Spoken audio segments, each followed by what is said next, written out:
रात के सन्नाटों में जब आलमी मंडियों में तेल की कीमतें बदलती हैं तो इस्लामाबाद की वजारत खजाना में फाइलों का वजन बढ़ जाता है। और जब वॉशिंगटन में IMF के बोर्ड रूम में पाकिस्तान का नाम लिया जाता है तो यहाँ करोड़ों लोगों की जिंदगियों के हिसाब किताब बदलने लगते हैं। अच्छा, तो खबर यह है कि मोदी ने अपनी इतनी बड़ी आबादी को 7 पॉइंट एजेंडा दिया है मुआशी हालात से निपटने के लिए। वो कहते हैं कि वर्क एट होम कीजिए, सोना ना खरीदिए, पब्लिक ट्रांसपोर्ट इस्तेमाल कीजिए, कुकिंग ऑयल कम यूज कीजिए, फर्टिलाइजर की जगह ऑर्गेनिक फर्टिलाइजर यूज कीजिए, इंडियन प्रोडक्ट्स को प्रमोट कीजिए और बाहर ट्रैवल ना कीजिए। अगर आपने ट्रैवल करना है तो इंडिया में बहुत सारी लोकेशंस हैं। एक प्लान दिया है मोदी जी ने अपने भारत को, जिसकी इकोनॉमी इतनी नाजुक नहीं जितनी पाकिस्तान की है। सैडली पाकिस्तान के हुक्मरानों का प्लान क्या है, इसके ऊपर मैं बात करना चाहूंगा। नहीं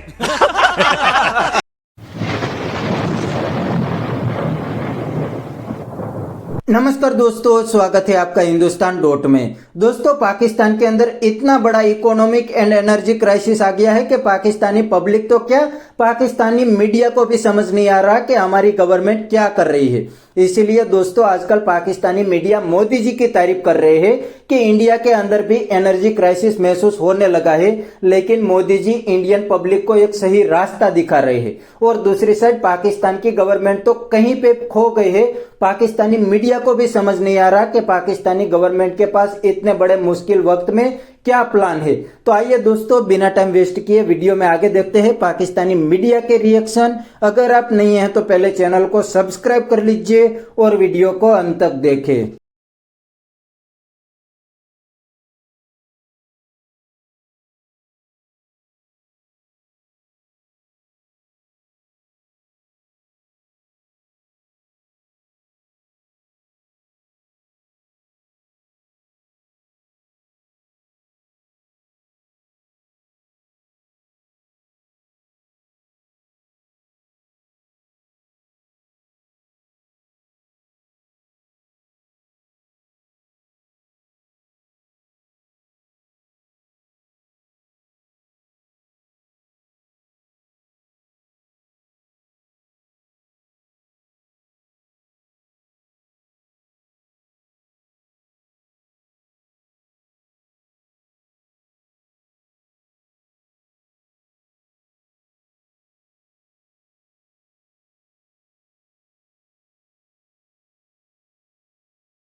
IMF की प्रोजेक्शन टैक्स रेवेन्यू 15,267 अरब रुपया।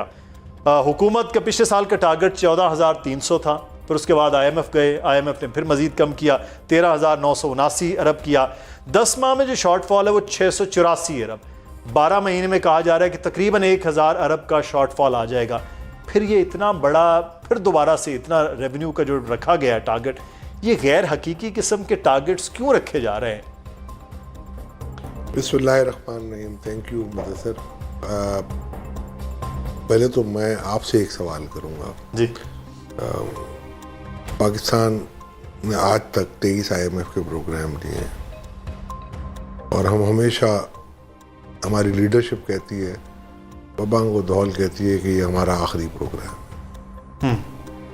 तो क्या वो आखिरी प्रोग्राम होता है, या अगर आपने 23 में से एक शायद प्रोग्राम बहुत अच्छा हमारा गुजरा था 13, 16, इसके अलावा जितने भी प्रोग्राम आपने लिए हैं उससे आप फ्रॉम बैड टू वर्स गए।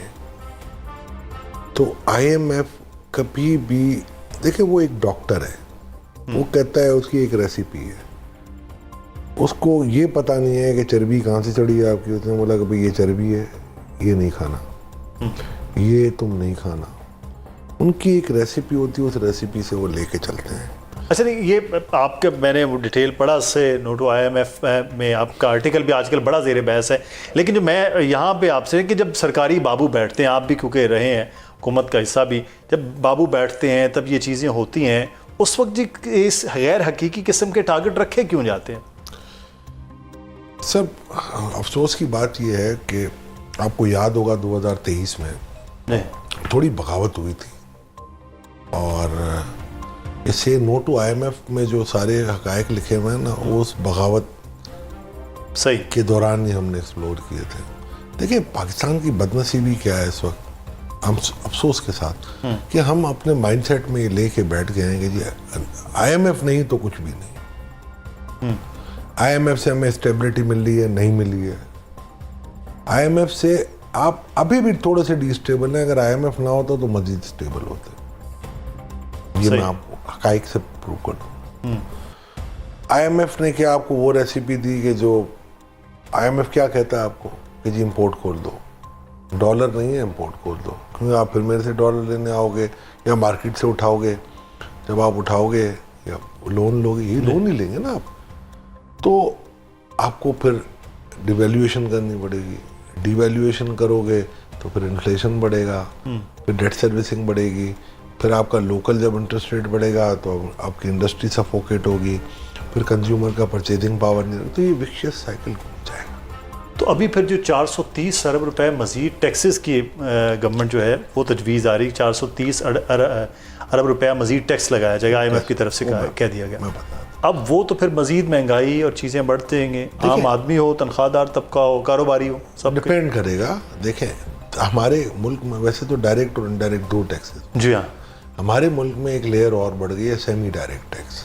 तो दोस्तों ये थे पाकिस्तानी मीडिया के रिएक्शन, और आपने वीडियो के अंदर देखा ना, पाकिस्तानी मीडिया भी कह रहे हैं कि पाकिस्तान के अंदर बहुत बड़ा इकोनॉमिक क्राइसिस आ गया है और बहुत बड़ा एनर्जी क्राइसिस आ गया है, लेकिन पाकिस्तान की गवर्नमेंट के पास कोई प्लान नहीं है। पाकिस्तान की गवर्नमेंट के पास सिर्फ एक ही प्लान है कि जब पाकिस्तान के अंदर क्राइसिस आता है तो पाकिस्तान के प्राइम मिनिस्टर कटोरा पकड़ लेते हैं और पूरी दुनिया में घूमने लगते हैं, जहां से पैसा मिल जाता है वो पैसा पाकिस्तान में आके पाकिस्तान आर्मी को दे देते हैं। लेकिन इस बार तो इकोनॉमिक क्राइसिस के साथ साथ बहुत बड़ा एनर्जी क्राइसिस भी आ गया है, इसीलिए पाकिस्तानी गवर्नमेंट को कुछ भी समझ नहीं आ रहा कि अब पाकिस्तान को कैसे हैंडल किया जाए। और दोस्तों पाकिस्तान की गवर्नमेंट लगातार IMF और सऊदी अरब से लोन तो ले रही है, लेकिन पाकिस्तानी मीडिया को समझ नहीं आ रहा कि पाकिस्तानी गवर्नमेंट ये लोन कहां पे यूज कर रही है। तो यहाँ पर बात कुछ ऐसी है कि पाकिस्तान की गवर्नमेंट जो लोन लेती है वो पाकिस्तान के लिए लोन नहीं लेती, वो खुद के लिए लोन लेती है, लोन लेके तुरंत ही फॉरेन कंट्री में इन्वेस्टमेंट कर देते हैं। तो ये बात पाकिस्तानी मीडिया को समझ आ जानी चाहिए कि पाकिस्तान की गवर्नमेंट पाकिस्तानियों के लिए लोन नहीं लेती, वो तो खुद की अय्याशियों के लिए लोन लेती है। तो बस दोस्तों आज के वीडियो में इतना ही। अगर आपको ये वीडियो पसंद आई है तो वीडियो को लाइक शेयर कर दीजिए और चैनल को सब्सक्राइब करना मत भूलिए। थैंक यू, मिलते हैं नेक्स्ट वीडियो में।